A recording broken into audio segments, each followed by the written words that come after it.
Shalom, all praise, glory, and honor to Yahweh Ba'ashim Al-Shai, Ba'ashim Kahakwadash. I'm the brother Malak Tamayim Yahweh, coming back at you with another lesson. Adawan Ratazah, be edifying.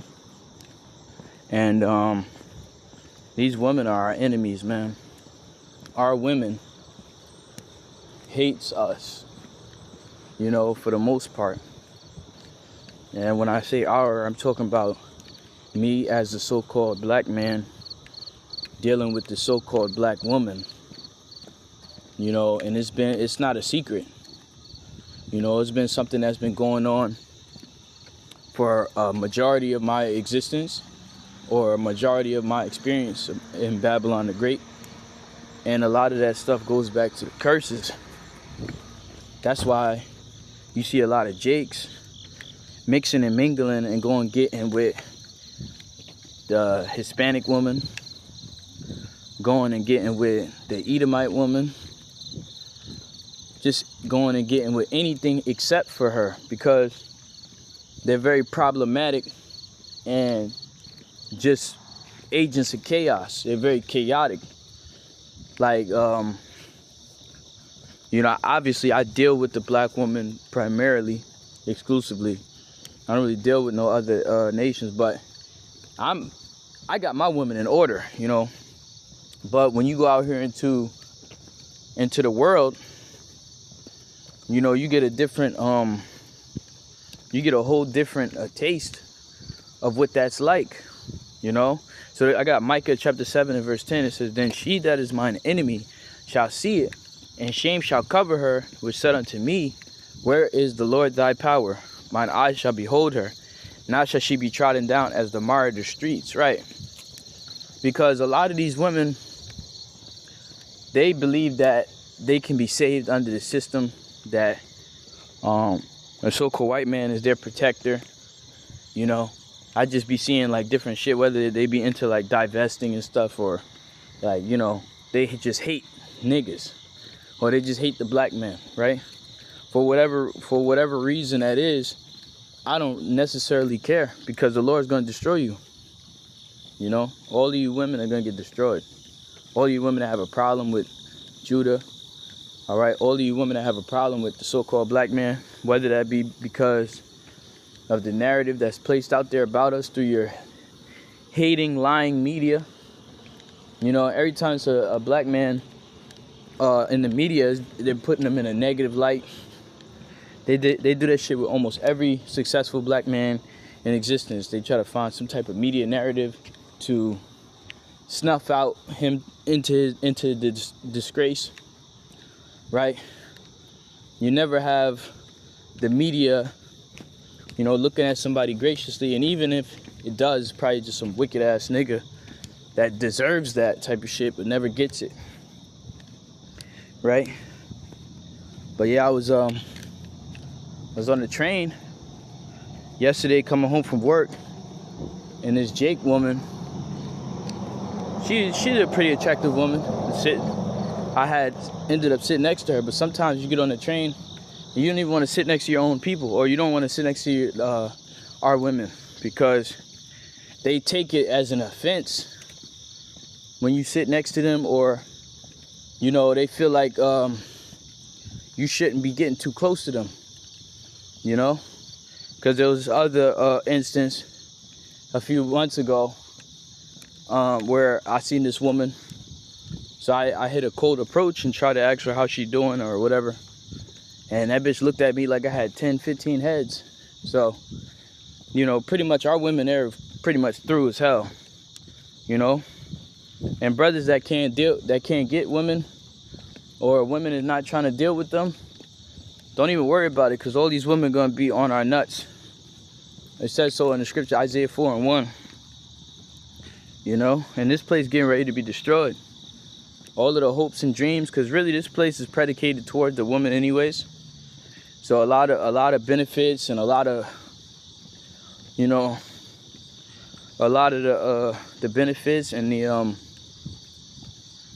allure of this world is all predicated upon the woman, shopping and all of that. And as a Jake, you gotta come with everything. You gotta be handsome, you gotta be tall, you gotta be rich. You barely could work a 9 to 5. You gotta be an entrepreneur. You know, they set the standard really high for Jake. You just look at that shit on them Pop the Balloon shows, and a lot of them, a lot of our women, they have like a high sense of entitlement. Shit that don't even make sense, really. You know, they're just like overly entitled. All right, they believe that you're supposed to bring them the moon, rocking the moon, the stars, and the whole world. Ain't nobody doing that shit.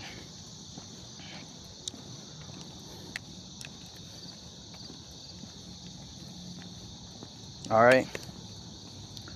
You know, women will be like, oh, I got my own car, I got my own crib, I got my own this, I got my own that. Yeah, you're a fucking adult. You're supposed to have all those things.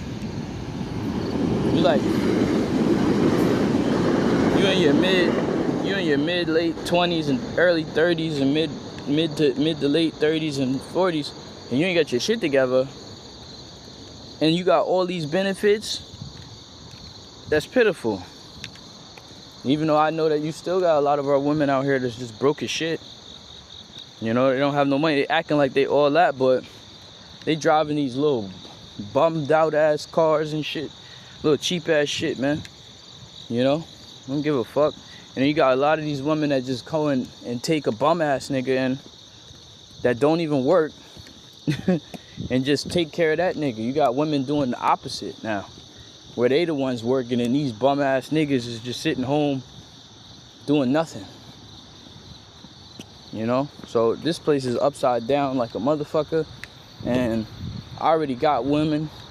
I'm not really necessarily worried about women, but I do see like the spirit that they be in. So don't let that shit discourage you, brothers. All you gotta do is just, because a lot of men draw inspiration from women, like what they say, a man loveth nothing better. So you'll have like guys that overseas or whatever fighting a war and shit, and they'll have women to motivate their ass to go out there and fucking go to war. 9 times out of 10, that's what them niggas doing to protect their family, or, you know, their happiness, or whatever they got going on at home. They'll lay down their life or go out there in the battle to secure that. All right, this is Isaiah chapter 32, verse 9. Rise up, ye women that are at ease. Hear my voice, ye careless daughters. Give ear unto my speech. Because the Lord is not going to continue to keep putting a hedge about these women, man. You know, every time they call foul, they cry foul. Everybody's on the man's ass talking about some, oh, what'd you do to her? What'd you do? And then, listen, I ain't do nothing. I ain't do nothing to no woman. I don't talk to no woman. I don't touch no woman. None of that. I got my own fucking woman. When I'm out here on the road, I get thee home with no delay. I don't play around with nobody. Anybody coming at me with any type of time, they just asking for utter destruction, because I'm not playing with nobody out here. I'm just not. You know, I'm very like to myself.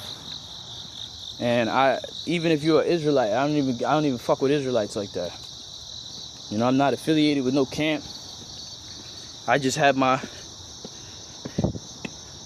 faith and trust in Yahweh Shema Shai, and I move on my own accord. You know, not like I'm out of order. You know, it's just that the Lord gave us liberty, but we just can't use our liberty as a cloak of maliciousness. You know, because you don't have men ranking over you and can watch your every move, doesn't mean that the Lord is not watching. Isaiah 32 and 9. Rise up, ye women that are at ease. Hear my voice, ye careless daughters. Give ear unto my speech. Many days and years shall ye be troubled, ye careless women, for the vintage shall fail, and the gathering shall not come. And that's really the spirit that I'm in, because it's like, I just want to see these Johns suffer, bro. You know, they spend so much time pointing their nose up, you know, not being kind, not being cordial, just acting like terrible human beings. But if some shit hit the fan, I'm gonna be the first nigga you run to for some type of defense. And to be honest with you, I don't even give a fuck. I'd be allowing them to fall into the hands of the devil, to be honest with you. I don't give no fucks. You know, I want them to fall into the hands of the devil. Because that's who they trust. So it's like, I bet. You trust in this devil, right? All right, let him take care of you. Let him save you. You know? It says, in vain shall they make themselves fair.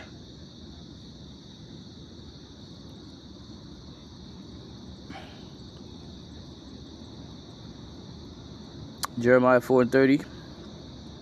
And when thou art spoiled, what wilt thou do? Though thou deckest thyself with crimson, though thou deckest thee with the ornaments of gold, though thou rentest thy face with painting, in vain shalt thou make thyself fair.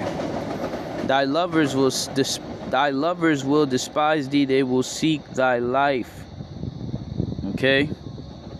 For I have heard a voice of anguish of a woman in travail, and the anguish as of her that bringeth forth her first child. The voice of the daughter of Zion that bewaileth herself, that spreadeth her hands, saying, Woe is me now, for my soul is wearied because of murderers. That's right. And that's something that's heavy in the scripture, man. Okay? That's something that's heavy in the scriptures. It's going to come to pass. And that's going to be the main one of those judgments, man. I can't wait, man, because I'm just tired of all of the pride and the arrogancy of these females. You know, I was gonna call them she-males because they act like niggas. Isaiah 13:14. And it shall be as the chase roe, and as a sheep that no man taketh up. They shall every man turn to his own people, and flee everyone to his own land. Everyone that is found shall be thrust through, and everyone that is joined unto them shall fall by the sword. Right, joined unto them. Because you got a lot of our people like, yeah, you know, whatever, we got to be here, we integrated or whatever. But you don't got to have 100% allegiance. Like, ain't nobody watching that shit, you know. But it's not even that. You just don't want to be allied unto us. And that's okay, because at the end of the day, you could separate yourself, but when shit hit the fan, don't come the fuck back. You know, don't come the fuck back talking about some, oh yeah, brother, nah. Because I'm not having that shit. I'm not having that wishy-washy shit at all. I've been in that spirit for years now. Like, even though I remain optimistic, I don't give a fuck about none of that. You know, whatever side that you on, you gotta stay on that side, eh? You know, ain't no reconciliation or redemption with me. You know, I just don't give a fuck, man. Other brothers may have more mercy than that, you know. But if you will see it's a common thread or a common mindset that brothers actually don't have no mercy or don't have no type of like reconciliation with that shit. A lot of niggas have washed their hands of that shit and walked away completely. And I'm seeing that shit play out in real time. But at the same time, I'm like, yo, I got a problem with that. But at the same time, it's like, yo, I understand, bro, because, like, come on, bro. Let's be honest here, bro. Nobody wants to deal with that shit. You know? Even me, like, I deal with it sometimes. I be like, what is wrong with this bitch? Anyways, it says, their children also shall be dashed to pieces before their eyes. Their houses shall be spoiled and their wives ravished. That's right. And this is talking about Babylon the Great. Well, this is talking about our people most importantly, but Babylon the Great. You know, the inhabitants of this place too. Those that's joined unto this place. Those that's joined unto the moral standards and the moral codes of this place, such as feminism and all that other weird you know, she want to cry wolf and all that other weird shit that they be doing. All right. So that's going to be a major judgment, man. And I can't wait, man.